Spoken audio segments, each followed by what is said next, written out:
যে কলিং খুলে গেছে, যখন কাজে চাপ বেশি তখন ওভারটাইম বেশি। মালয়েশিয়ার বর্তমান পরিস্থিতি আপনি কি মনে করেন? আপনি মালয়েশিয়াতে কি কাজ করেন? আসসালামু আলাইকুম, মালয়েশিয়া থেকে তাজউদ্দিন হাওলাদার। তো বরাবরের মতো আজকে আরো নতুন এক প্রবাসী ভাইয়ের কাছে জানতে চাবো তিনি কিভাবে আসলো মালয়েশিয়াতে এবং কত টাকা বেতন পায়, মালয়েশিয়ার বর্তমান পরিস্থিতি তার কাছ থেকে আরো জানতে চাবো আর কি।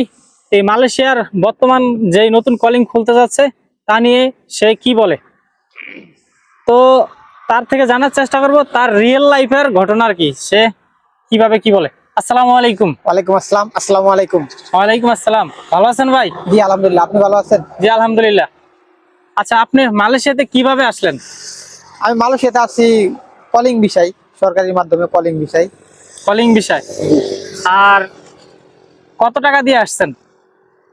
টাকা সাবজেক্টটা তো আলাদা, টাকা তো বিভিন্ন ধরনের বিভিন্ন কথা বলে। কেউ আসে ফ্রি, কেউ আসে টাকা দিয়ে, কেউ 5 লাখ, কেউ 7 লাখ।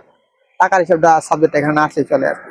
আচ্ছা, তো যেহেতু আপনি এটা বলছেন, আর এই যে মালয়েশিয়ার বর্তমান যে কলিং খুলতে যাচ্ছে তা নিয়ে আপনি কিছু বলতে চান? সেটা তো বলার অবশ্যই কিছু আছে, আসলে পারলে ভালো।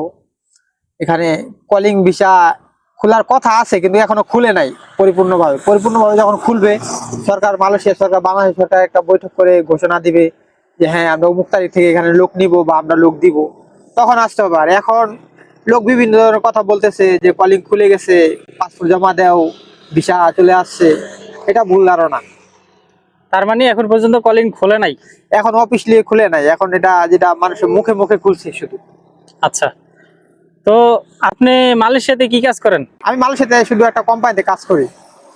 কি কোম্পানি? যেমন অনেকে তো প্লাস্টিক ফ্যাক্টরিতে কাজ করে, অনেকে বিভিন্ন ফ্যাক্টরিতে কাজ করে। আপনি কি কি ফ্যাক্টরিতে আমার কাজ করেন? কোম্পানির নাম হচ্ছে ইনস্ট্রুট কোম্পানি। এখানে অনেক আইটেমের মাল তৈরি হয়, ফার্নিচার থেকে শুরু করে প্লাস্টিক জাতীয় অনেক কিছু মাল তৈরি হয়। আচ্ছা, তাহলে আপনি বলতে চাচ্ছেন আপনার কোম্পানির অনেকগুলা গ্রুপ আছে এবং বিভিন্ন সেক্টর আছে, তাই তো? জি জি জি।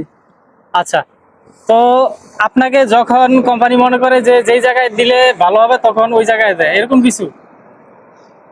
যখন নতুন একজন আসে তখন নতুনকে কিন্তু ওই ধরেন যে নতুন কাজটাই দেয়, যেটা হালকা কাজ সেটাই দেয়।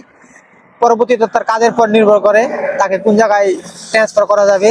আমার কোম্পানির 7টা শাখা আছে, একটাই নাম, 7টা শাখা আছে। ধরেন একটা কোম্পানিতে এক রকম কাজ করে, কোনটাতে ধরেন শুধু খালি কাজের পিন করে, কোনটাতে কাজ শুধু মাল তৈরি করে, আরেক জায়গায় যে সেটিং করে। এরকম ধরেন যে অনেক কিছু কাজ আছে আর কি। আচ্ছা, তো আপনার মানে মোটামুটি বেতন কেমন, বেসিক বেতন কেমন এবং ওভারটাইম বেসিক কেমন? যখন আসছিলাম তখন ছিল 1500 টাকা। কিছুদিন পরে আবার সরকার ঘোষণা দিল 200 টাকা বাড়তি, 1700 টাকা। ওভার টাইমের কথা বলা যাবে না, কোনো মাসে 30 ঘন্টা হয়, কোনো মাসে 120 ঘন্টা হয়, সেটা বলা যাবে না। আচ্ছা, বুঝতে পারছি, কাজের উপর নির্ভর করে আর জি কি। জি। যখন কাজে চাপ বেশি তখন ওভার টাইম বেশি, কাজে চাপ কম ওভার টাইম কম। তো ওভারটাইমের স্যালারি কেমন হয় আর কি, 1 ঘন্টা কত টাকা দেয়? 1 ঘন্টায় তো অনেক কোম্পানি অনেক রকম দেয়, আমাদের দরকার ধরেন 12 টাকার উপরে দেয় আর কি।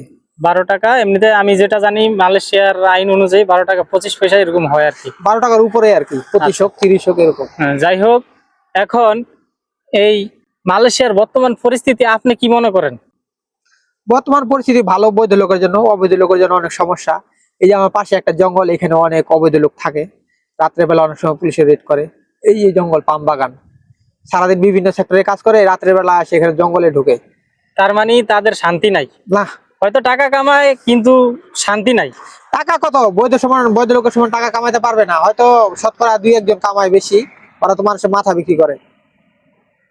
তো আপনি নতুনদের জন্য কি পরামর্শ দিতে চান? নতুন আসতে পারলে স্বাগতম, তবে বৈধ পথে আসুক। অবৈধ পথে আসলে এখানে অনেক বিপজ্জনক। মানে বৈধ পথে আসার জন্য আপনি উৎসাহ করতেছেন এবং অবৈধ পথে না আসার জন্য নিষেধ করতেছেন। জি জি। আচ্ছা, আর আরেকটা বিষয়, এই মালয়েশিয়ার যেই বর্তমান কলিং যে খুলতে যাচ্ছে, এটা অনেকে বলতেছে যে মেডিকেল শুরু হয়ে গেছে, তারপরে অনেকে বলতেছে যে ফ্লাইটও হয়ে যাইতেছে। তো আপনি এই বিষয়ে কি জানেন? ফ্লাইট যদিও হয় তো এগুলো আপনার অন্য অন্য ভিসা দিবে, যেমন এখানে কাজের ভিসা পাবে না, সে টুরিস্ট ভিসা আসবে, মেডিকেল ভিসা আসবে। আসার পরবর্তীতে দেখা গেছে কি এদেরকে অবৈধভাবে কোনো কোনো কোম্পানিতে ট্রান্সফার করে দিবে। এখানে 2 মাস কাজ করবে, সেখানে 4 মাস কাজ করবে। দেখা গেছে এখানে 2 মাস কাজ করছে, 1 মাসের বেতন পাইছে, ভাঙা মাসের বেতন পায় নাই। ওখানে 4 মাস কাজ করছে, 2 মাসের বেতন পাইছে, 1 মাসের বেতন পায় না, আর 1 মাস কোনো জায়গায় বসে খাইতেছে। অবৈধ পথে এরকম হবে। তার মানে যারা মানে বৈধ পথে 26 সালের আগে কোনো লোক এখানে ঢুকবে না, এই আচ্ছা, 25 সালে। যেটা বুঝতে পারছি এখন পর্যন্ত কলিং খোলে নাই। দালালরা হয়তো ব্যবসা বাণিজ্য করার জন্য হয়তো লোকজন যে কোনো ভাবে মাধ্যমে পাঠাইতেছে, এটা হচ্ছে তাদের ব্যক্তিগত ব্যাপার। আর আমি যেটা বলি আর কি, আমার থেকে আপনারা ভাই এখন পর্যন্ত মালয়েশিয়া কলিং খোলে নাই, আপনারা সমস্ত কিছু যাচাই বাছাই করে তারপরে যে কোনো কারো মাধ্যমে ফাস্টফুড অথবা টাকা পয়সা লেনদেন করবেন, এবং আপনারা সবকিছু যাচাই বাছাই করার পরে সবকিছু মেনটেন করবেন আর কি। আর আরেকটা বিষয় আপনার কাছে জানতে চাই যে মালয়েশিয়াতে লোকজন প্রথম আসলেই কেমন, আপনার কাজ কাম কি বুঝতে পারবে কিনা?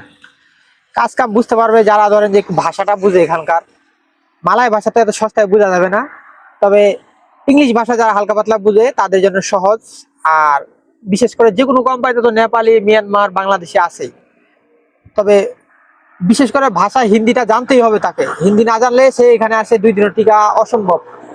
মানে আপনার কথা অনুযায়ী হিন্দিটা মোটামুটি ভাবে আয়ত্তে আনতে হবে। হ্যাঁ, বলতেই হবে। তবে আপনার 30% হলেও ইংলিশ জানতে হবে, না হলে এখানে থাকা মোটামুটি অসম্ভব। আপনি যেখানে যাবেন সেখানে ধরেন যে মুখ থাকতে বোবা হয়ে যাবেন। মানে চলাচল করা যাবে কিন্তু আপনার মনের কথা আপনি কাউরে বুঝাইতে পারবেন না। বুঝাইতে পারবেন না, আপনি বেশি কাজ করেন, কম কাজ করেন, কাজে কষ্ট হচ্ছে, আপনি কাউকে বলতে পারবেন না। তার মানে অন্তত দেখা গেছে এক জায়গায় একটা সাইনবোর্ডে কিছু লেখা, যেমন লেখা আছে রেন্ট বেতন, জি এটা অন্তত পড়তে হবে, বা এটা কিভাবে মিনিংটা অ্যাডজাস্ট করতে হবে এটা অন্তত জানার প্রয়োজন আছে আর কি যারা জি জি আসবে। জি, সেটাই আর কি। ওকে ভাই, আপনার সাথে কথা বলে ভালো লাগলো। হ্যাঁ, তো আবার যদি কখনো কোথাও দেখা হয় কথা হবে আপনার সাথে। ভালো থাকবেন ভাই, আসসালামু ঠিক আছে, আলাইকুম। আসসালামু আলাইকুম।